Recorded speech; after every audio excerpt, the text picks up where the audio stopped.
Welding ক্যাবিল চুরি হয়েছে, nozzle চুরি হয়েছে, চুরি হয়েছে। 3 থেকে 4 জন হাইসা ধরছে, ধরার পর আমাকে ধরে নিয়ে যায় এক জায়গায় বেঁধে রাখে। রাখার পর আমি যা দেখি আরও 2 জন আমার সাথে আছে, এদের সাথে আমাকে বেঁধে রাখে, পরে চোখ হাত বেঁধে রাখছে। আমার পেছন থেকে এসে ওদিকে জঙ্গল থেকে এসে আমার গলা হাসি দেয়। হাসি দেওয়ার পর চুপচাপ থাকি, বললে কিন্তু শেষ নয়। 2 পোস্ট অতিক্রম করে যাওয়ার পরই আমাকে পিছ থেকে মানে জঙ্গল থেকে বেরোয়ছে, আমাকে অ্যাটাক করে। 3 থেকে 4 জন হাইসা ধরছে, ধরার পর আমাকে ধরে নিয়ে যায় এক জায়গায় বেঁধে রাখে। রাখার পর আমি যা দেখি আরও 2 জন আমার সাথে আছে, এদের সাথে আমাকে বেঁধে রাখে, পরে চোখ হাত বেঁধে রাখছে। তারপরে এক এক করে সবাই অ্যাটাক করে এক জায়গাতে আটকে রাখছে। মোটামুটি রাত 2টা। ওরা কতজন ছিল এটা তো মানে আমার যেমন 4 জন ধরছে, কারণ এরকম হয়তো আরও কাউকে 4 জন ধরছে, মানে এক এক করে ধরছে, তো এই জন্য আনুমানিক আমরা হিসাব করছি 30-35 জন হতে পারে। ওয়েল্ডিং ক্যাবিল চুরি হয়েছে, তারপরে আনলাম নজল চুরি হয়েছে, চুরি হয়েছে, ওয়ার প্লেট এবং ইনার প্লেট চুরি হয়েছে, মুলাসিসের স্টার এবং রুটার চুরি হয়েছে। বিভিন্ন সাইডে সেট ছিল 12টি পিতলে।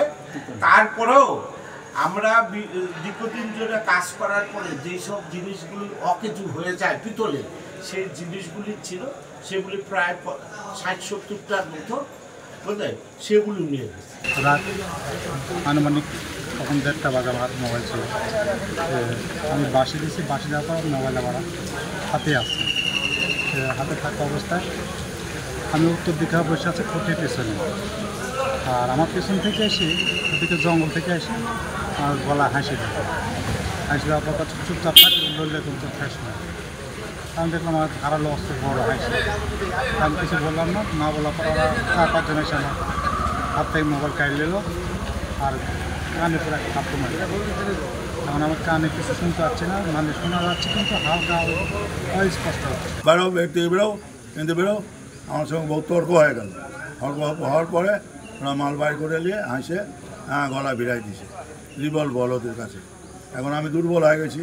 প্রথমে আমার মোবাইল নিয়ে নিল 2টা, একটা টাচ মোবাইল, একটা বোতামওয়ালা মোবাইল নিয়ে আমাকে অবশ্যই নিয়ে গেল। আমি শোনো, আমার গায়ে হাত দিবে না, তুমি আমাকে যা বলছি চলো আমি যাচ্ছি। আমার মোবাইলগুলো নিয়ে নিল, আমার মানি ব্যাগ নিচ্ছিলো। আমি হাত ধরে বললাম খবরটা গায়ে হাত দেবে না, গায়ে হাত দিলে ভালো হবে। এই নিয়ে আমি তর্ক করতে করতে যাই, দেখি যে আমার সব সাথীরা বয়লারের ভিতরে, কেউ চোখ বন্ধ বাঁধা, হাত বাঁধা। আমি তো দেখে ঘাবড়াই গেলাম, যেহেতু করিম কাহিনী। আমি তো রাত্রে ঘুমাচ্ছিলাম, আমাকে সিকিউরিটি গার্ড বাংলাতে ডেকে তুলেছিল 4:10-15 দিকে আগে। তখন মসজিদ থেকে অ্যানাউন্স হচ্ছে যে আপনারা সবাই ফ্যাক্টরির দিকে আসেন, ডাকাতি হয়েছে, মাইকিং হচ্ছে শাহিন বাসের ফ্যাক্টরির দিকে। তো আমরা সাগর পুলিশ প্রশাসনে জানাচ্ছি এবং ওনারাও আসছেন, আমরা ঢুকছি। ওয়ালটন এখন দেশের সীমানা পেরিয়ে পৌঁছে গিয়েছে 50টিরও বেশি দেশে। ওয়ালটন, ঘরে ঘরে বিশ্বজুড়ে। আমরা কিছু প্রযুক্তিগত কিছু বিষয় বিবেচনা করতেছি। কিছু ফুটেজ অলরেডি আমাদের হাতে আছে, যে পারিপার্শ্বিক যে নিরাপত্তা ব্যবস্থা আর তাদের অভ্যন্তরীণ লোকজনের সম্পৃক্ততা উড়ে দেওয়া যায় না। আমরা এই 2টা বিষয়কে সামনে রেখে মূলত তদন্ত কার্যক্রম সকাল থেকে চলতেছে। আমি আসলে ব্যক্তিগতভাবে দেখতে আসছি যে আসলে সিকিউরিটিটা কেমন ছিল, এটা দেখে আমরা তো প্রকৃত ঘটনা কী ছিল, কারা জড়িত, সেটা আমরা শীঘ্রই বের করতে পারব।